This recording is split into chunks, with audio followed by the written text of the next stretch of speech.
Bonjour à tous, mon nom est Nathalie, nous sommes le 30 mai 2026. Je suis la traductrice, l'animatrice et la créatrice d'infos locales au Japon.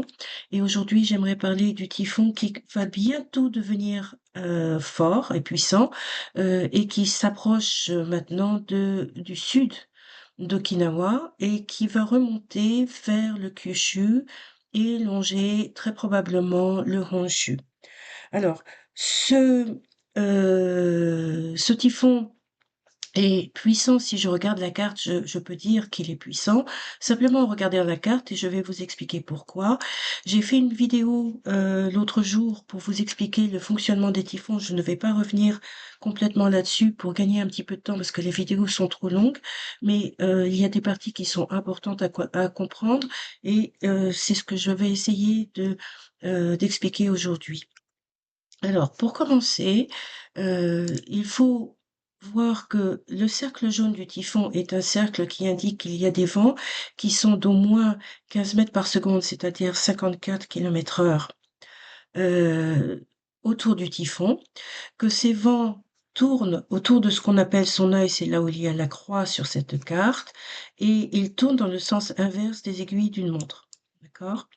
Et ces vents-là, à l'heure actuelle, si je regarde la position du typhon à 6h45 ce matin, les vents atteignaient une vitesse de 25 mètres par seconde, c'est-à-dire 90 km/h, et il y avait aussi des bourrasques, et plus que des bourrasques, ce sont des rafales de vent qui se déplaçaient à une vitesse de 35 mètres par seconde, ce qui fait environ, sauf erreur, 108 km/h. Je me trompe peut-être, mais refaites le calcul après. L'explication, c'est simplement que si vous imaginez que vous êtes sur l'autoroute, c'est une voiture qui fonce extrêmement rapidement, donc vous ne tiendrez pas sous le vent. Donc ça veut dire qu'à partir de 20 mètres par seconde, normalement, il faut rester chez soi. S'il y a des potentielles rafales de 35 mètres par seconde, il faut rester chez soi.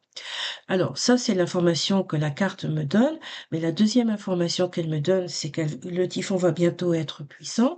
Pourquoi? Parce qu'il y a ce cercle rouge autour des cercles de prévision, c'est-à-dire des prévisions de l'endroit où se trouvera ce typhon à 12 heures, 24 heures, etc.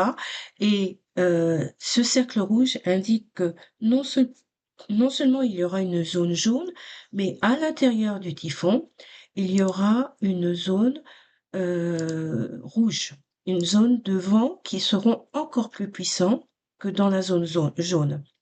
Et cette information est très importante à comprendre pour prévoir comment évacuer et pour s'organiser pour la suite des événements. Alors, je vais dessiner un cercle comme j'ai fait la dernière fois pour vous montrer comment cela se présente si on a un typhon de cette puissance. Donc là, je suis avec l'œil du typhon et je vais donc dessiner un cercle rouge pour vous montrer comment cela risque d'influencer la région où vous êtes. Donc, la taille du cercle rouge, je ne la connais pas encore, donc je fais une taille approximative. Elle peut être plus petite, un peu plus grande, mais de toute façon, les vents seront très forts là où le typhon passera. Alors, premièrement, si vous regardez la trajectoire optimale par rapport à la calculation de l'agence météorologique japonaise, le typhon suivrait la course qui est ici sur la ligne pointillée au milieu de ces cercles. Donc on va faire passer le typhon de cette manière et vous voyez que cela avance, cela avance, cela avance. Déjà, on voit que toute la région Ishigaki et Miyakojima va être influencée. Ensuite, on continue à avancer, on continue à avancer. Et là, on voit que Nara va se retrouver à la droite et dans le cercle rouge du typhon. Ensuite, le typhon va changer de course et va s'orienter vers le Kyushu, la région de Amami, la région de Yakushima, la région de Kagoshima, une partie de la préfecture de Miyazaki et de Kumamoto, et un petit peu vers le Shikoku, et si tout se passe bien, il longera la côte, donc la côte du Shikoku et une partie de la région de Wakayama et voire un petit peu Nara, puis continuer sa trajectoire. Par contre, la bonne nouvelle, c'est que jusqu'ici, jusqu'à cet endroit-là approximativement, le vent va être très fort. Par contre, après la péninsule qui se trouve ici, la péninsule de Ki, le vent va commencer à être moins fort. Et pourquoi je le sais? Ben, toujours la même chose que tout à l'heure. Vous voyez que ici vous avez le cercle rouge qui dit que le vent sera fort là, mais vous ne voyez pas ce cercle rouge à l'approche à Tokyo. Donc ça, c'est la très bonne nouvelle.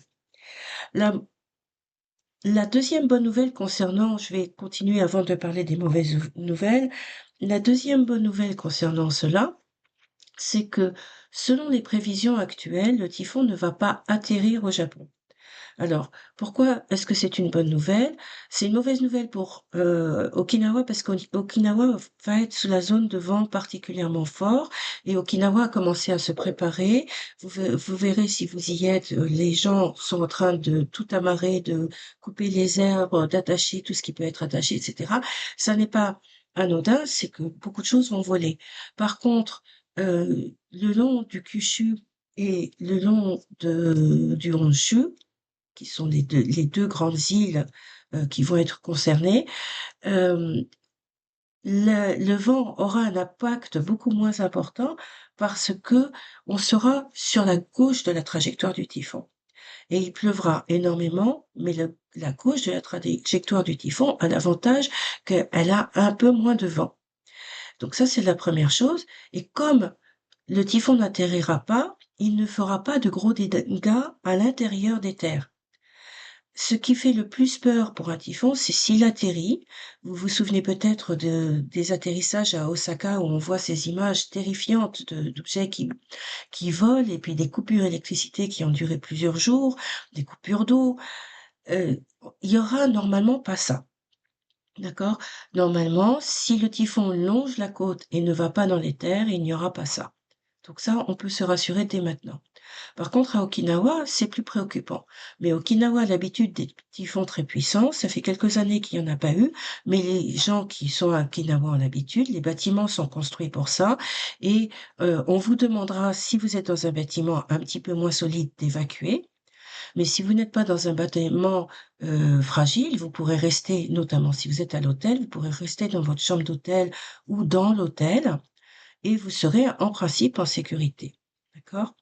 Simplement, le vent va être suffisamment puissant pour qu'on n'en puisse pas sortir, ce qui veut dire qu'il faut dès maintenant faire son ravitaillement. Si vous vivez à Okinawa et si vous vivez à Kagoshima, prévoyez un ravitaillement pour 3 jours à une semaine parce qu'il va y avoir des coupures d'électricité, notamment dans toutes les îles. D'accord? Les îles sont susceptibles d'avoir, selon les prévisions de la nuit dernière, je suis désolée, je m'étais endormie avant de finir ma vidéo, donc je n'avais pas pu faire de vidéo la nuit dernière, mais selon les prévisions de la nuit dernière, il y aura des coupures d'électricité dans la plupart des îles qui sont en bordure du passage du typhon. Par contre, Kagoshima, et le Shikoku, la probabilité en ville qu'il y ait des coupures est quand même un petit peu moindre.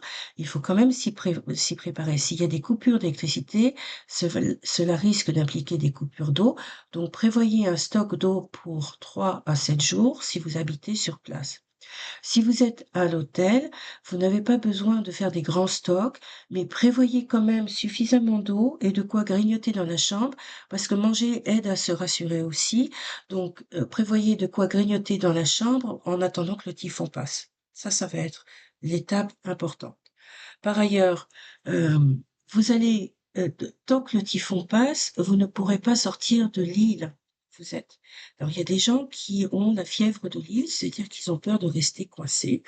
Alors, je vous rassure tout de suite, on a l'habitude des typhons. Les ports ne seront pas bloqués, les avions ne seront pas bloqués au-delà du temps nécessaire. Les avions resteront pas à Okinawa pendant le passage du typhon. C'est pour ça que cela met un petit peu de temps pour évacuer l'île après le passage d'un typhon, mais tout normalement est fait pour qu'on reprenne la vie très rapidement après le passage d'un typhon. d'accord? Je dirais que même à Okinawa, le rétablissement est beaucoup plus rapide que, dans le Kansai ou un aéroport qui est, sur une presqu'île avec un pont qui est cassé. Si le pont est cassé, on peut pas y accéder. Là, ça sera pas le cas, ça sera pas du tout comme ça. Donc, ne paniquez pas. Il y a, c'est juste un moment, quelques heures pendant le passage du typhon, un moment qui va faire beaucoup de bruit avec beaucoup de vent et des choses qui vont voler, donc on ne pourra pas sortir. Et ensuite, le typhon passe à la prochaine destination. Vous pourrez de nouveau sortir. S'il y a des choses à ranger, vous rangerez les choses. S'il y a des choses à réparer, vous réparerez les choses.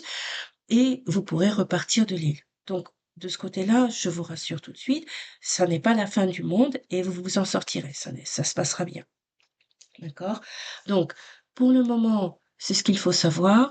Par contre, si vous avez des impératifs de date parce que vous devez reprendre un avion à Tokyo ou à Osaka, je vous en supplie, voyez avec la compagnie d'aviation assez rapidement maintenant pour soit savoir à partir de quand ils vous offrent un vol gratuit pour rentrer vers Osaka ou vers Tokyo. S'il vaut mieux partir maintenant, organisez dès maintenant de partir pour Osaka et Tokyo, annulez votre logement à Okinawa si nécessaire, parce que quand le typhon sera là, vous ne pourrez pas le faire. Quant au bateau, normalement, à partir de demain, vous ne pourrez certainement pas naviguer entre les îles. Donc, si vous êtes à Ishigakijima ou à Miyakojima, il est fort probable que aujourd'hui soit le dernier bon moment aujourd'hui et peut-être en début de matinée de demain. Attendez, je regarde. Oui, ça peut aller encore un petit peu demain, mais après ça, ça va être un petit peu délicat. Donc, si vous devez rentrer en bateau quelque part, voyez avec les personnes de la région s'il vaut mieux partir maintenant ou attendre et prolonger votre séjour. Là, c'est un petit peu à vous de juger. Je sais que c'est un énorme stress, mais je ne peux pas prendre cette décision pour vous et je ne peux pas vous donner de conseils. Simplement, voyez avec les compagnies et négociez avec eux. Normalement, si c'est à cause d'un typhon, les annulations de logement et les annulations d'avion ou les changements d'horaire et les changements de longueur de séjour sont négociables. D'accord? Négociable et remboursable dans la plupart des cas. Donc, voyez avec eux. Voilà, j'espère que j'ai fait le tour. S'il y a des questions, mettez-moi les questions sur les réseaux sociaux et je répondrai à toutes les questions au fur et à mesure. N'annulez pas, pour ceux qui sont à l'étranger, n'annulez pas votre voyage pour venir parce que de toute façon, les typhons, vous en avez 20 à 25 chaque année. Si vous annulez votre voyage, vous allez manquer le plus beau du Japon. Les avions ont l'habitude, on a l'habitude, c'est une question de quelques heures, donc ne vous dites pas que tout votre voyage est fichu, ça n'est pas le cas. D'accord? C'est ça qui est important de retenir. Merci pour votre attention et à très bientôt.